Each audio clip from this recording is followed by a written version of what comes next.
This is the second PowerPoint presentation for Week 2 of History 213, and it covers the aftermath of the War of 1812 and the era of good feelings.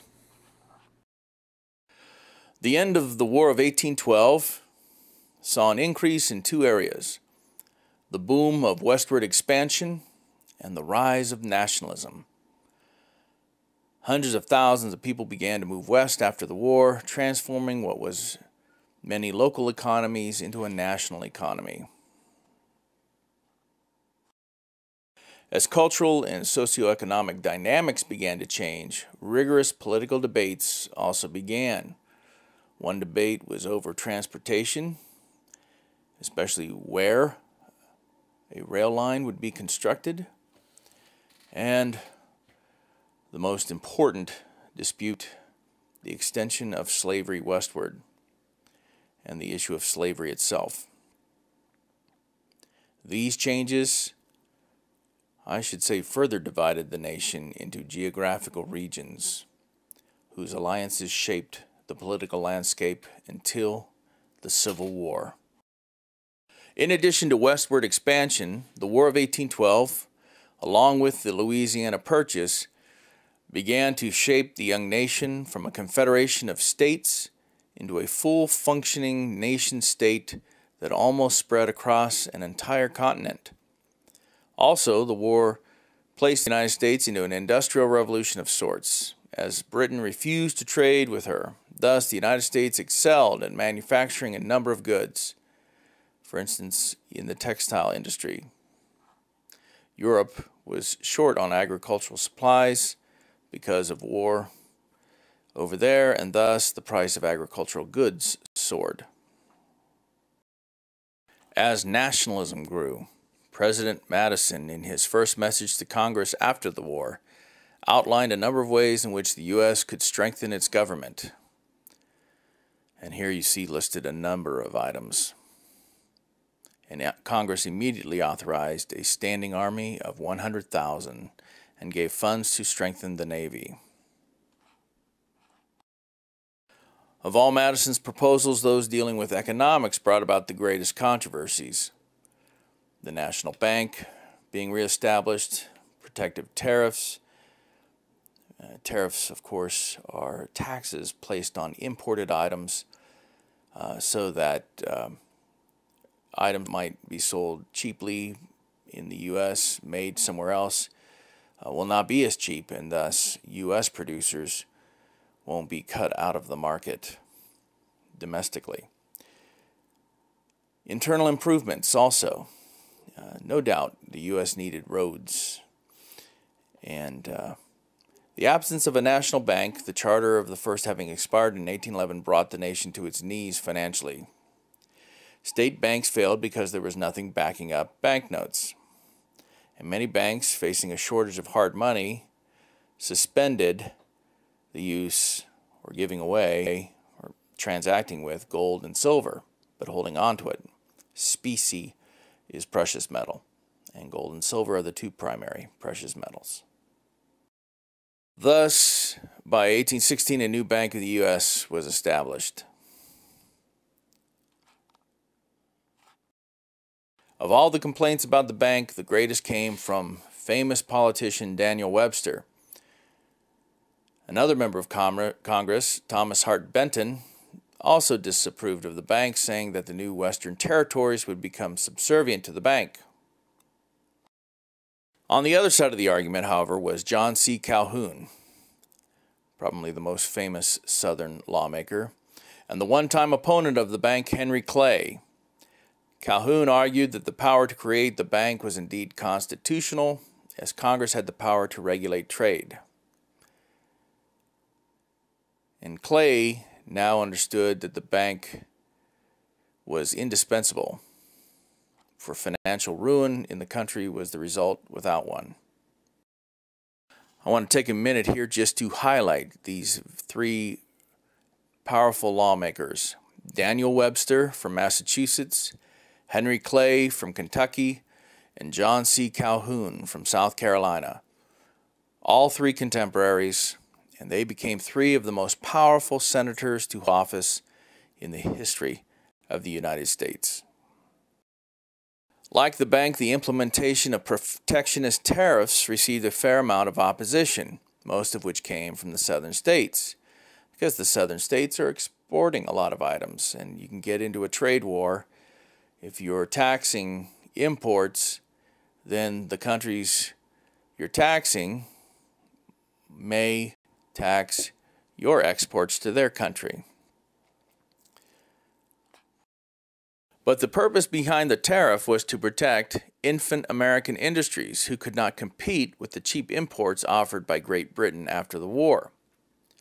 Madison wanted this protection because during the war, American capital had shifted from commerce, which profited the southern states, to manufacturing, which by 1816 was the dominant New England trade, or form of trade.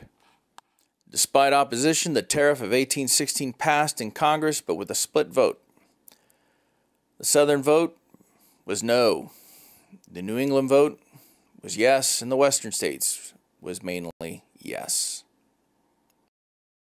John C. Calhoun, who favored the national bank, eventually shifted his views on the tariff to those of Macon's, believing the tariff both dangerous and unconstitutional. In the end, like the issue of slavery, the tariff became a sectional or regional problem. Northern manufacturers and wool processors favored the tariff. It protected the domestic markets for their goods.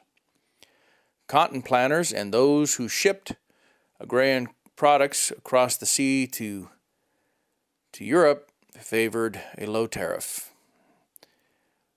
And the South, of course, didn't want the tariff. The third issue, the building of better roads and canals, also arose out of the War of 1812. Mobilization and transportation of troops and supplies proved very difficult due to the lack of roads and good roads. New settlers in the West also saw a need for better roads and canals, for they were oftentimes cut off from trade and water supplies. By 1816, only a portion of the National Road had been built, and this did not extend into the Western Territories. By the way, the National Road was an idea first proposed by Albert Gallatin. Thus, more work continued on the National Road. Problems with this proposal, however, were rooted in the federal government's right to make such laws. The Constitution does not stipulate any construction of roads except for military purposes and the expansion of the post. Both Jefferson and Madison looked to amend the Constitution, giving power over roads to the president, but no amendment was ever passed. But in 1817, John C. Calhoun proposed a $1.5 million bill for internal development to the House. Of course, the Western states were to be the beneficiaries of such a road, and both the New England and Southern states opposed the bill. Madison thus vetoed the bill, and for the next 100 years, the states dealt with road improvements, the individual states, that is, but in 1916, the Federal Highway Act of 1916 was passed.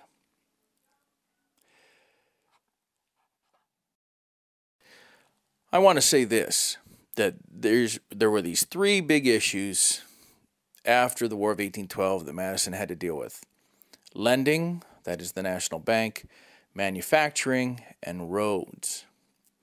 And especially the latter two, manufacturing and roads, were taken seriously in the North, in the northern states, and were not pursued much at all in the southern states. And because of their deficiency in manufacturing and in their roads and bridges infrastructure, the South was doomed to lose the Civil War. And indeed, these three aspects of an economy, the ability to lend, to manufacture goods, and a solid infrastructure, are key to a well-developed economy. At the end of Madison's presidency, the United States was economically productive, had developed a strong navy and army, and was generally, at least on the surface, experiencing a period of peace. Taking his place was James Monroe, who, like Jefferson and Madison, was a Virginian and had held the position of Secretary of State. And then I note other offices he held at one time. Monroe was educated at William and Mary in Virginia, just like Jefferson, and studied law under Thomas Jefferson, and like Hamilton, fought in the Revolutionary War at the Battle of Trenton under Washington. What made Monroe different, however, was that he was not as scholarly as Jefferson and Madison and had not developed an in-depth political theory. He also wouldn't have the services of Albert Gallatin, certainly not in the White House. Despite these potential shortcomings, Monroe was a diligent worker and was dedicated to public service. Monroe was well-liked and easily won the presidency. To his cabinet, Monroe named a number of bright people. Secretary of War, John Quincy Adams, the son of John Adams. As in charge of the War Department, John C. Calhoun, and Secretary of Treasury, William Crawford. After his inauguration in 1817, Monroe took a goodwill tour of New England, and it was at this time that the phrase "era of good feelings" came about.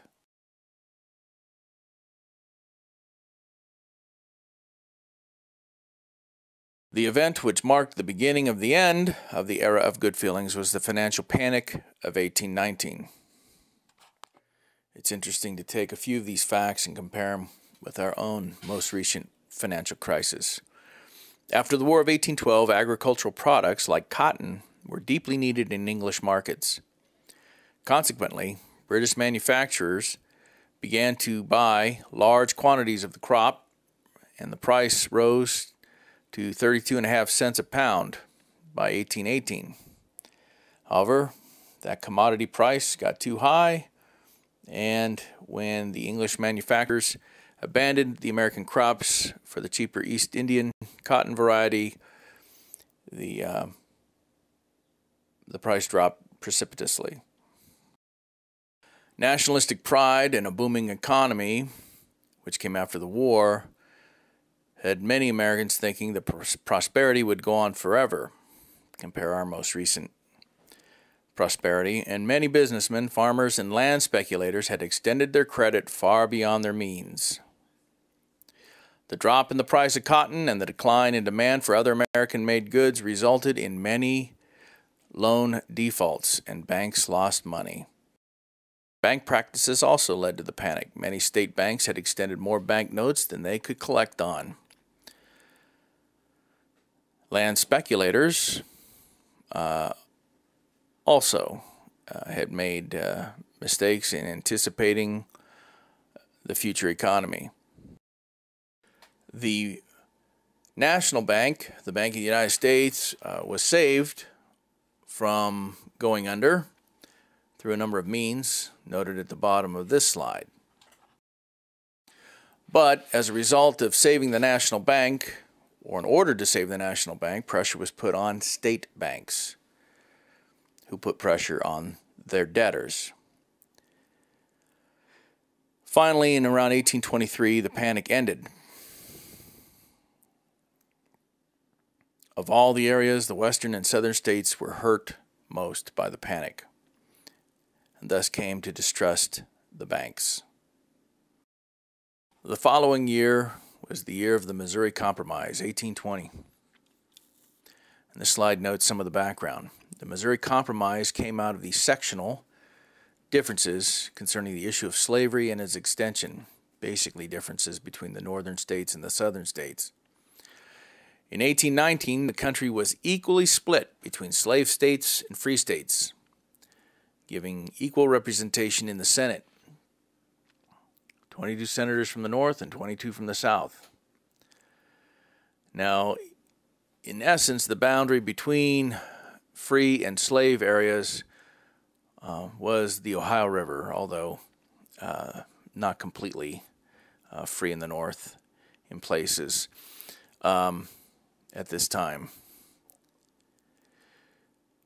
But Missouri, which has the Ohio emptying out just before its southern border, was a state thus somewhat in the north. The new state of Missouri had once been a part of the Louisiana Territory and was mostly north of where the Ohio River flowed into the Mississippi River. From its inception, slavery had existed there, and the conflict came in 1819 when Missouri requested statehood, U.S. statehood, and the right from Congress to create a state constitution. Looking to keep slavery from spreading north, Representative James Talmadge Jr. introduced a resolution which granted freedom to all slaves presently in the area at the age of 25, and there already were 10,000 slaves in Missouri. Though the move to prohibit slavery eventually in Missouri passed the House, it was blocked in the Senate. A compromise was only reached when Maine requested statehood around the same time. Located far in the north, the idea was to allow Maine in as a free state and Missouri in as a slave state, thus maintaining the delicate balance of power in the Senate. In addition to the admission of Maine as a free state, one Illinois senator added that slavery should not or could not exist past the 36-degree, 30-minute parallel line in the Louisiana Purchase area. Missouri, being north of that line, would be the only state in that area allowed to have slavery exist. The compromise was passed by the House on March 2nd, 1820 by a very close vote. Though it passed in the House, Missouri had not yet been added as a state. In fact, other problems developed as Missouri's Constitutional Convention attempted to prohibit free African Americans from coming into the state of Missouri, or what would be the state of Missouri. The government argued that this action violated Article 4, Section 2 of the U.S. Constitution, and thus Missouri could not be added. That article reads, "The citizens of each state shall be entitled to all privileges and immunities of citizens in the several states." To solve this issue, Henry Clay created a second compromise, and Henry Clay is known as the Great Compromiser, which said that the Missouri legislature would ultimately adopt a pledge which stated that they would not violate Article 4, even though their Constitution clearly violated it. The attempt worked, and Missouri was adopted or admitted into the Union as the 24th state. Here's a map of the U.S. and the area of the time, and you'll see the lower borders of Ohio, Indiana, and Illinois. That's the Ohio River forming their southern borders, and they meet, the Ohio River meets the Mississippi right towards the southern part of Missouri. And there you can see the parallel, 36-degree parallel to indicate the line for the compromise. The Supreme Court strengthened its power during Monroe's administration. As was the case during Madison's presidency, nationalism still remained, though not in economics. Chief Justice John Marshall maintained Hamiltonian federalism and ultimately helped to shape the Supreme Court into what we know it as today. Indeed, he granted the court the right to, quote, assume appeals from state courts, arguing that state laws could only be supreme if they could be reviewed by the government. The next few slides continue to cover the strengthening of the power of the Supreme Court.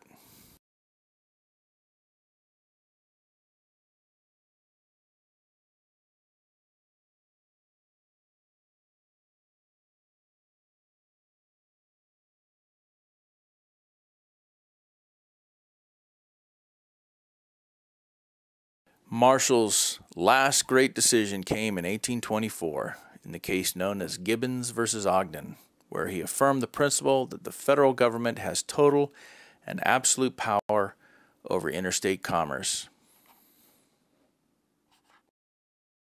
In the Gibbons versus Ogden decision, the decision was unanimous from the Supreme Court. No state monopoly could exist if it came into conflict with any federal act.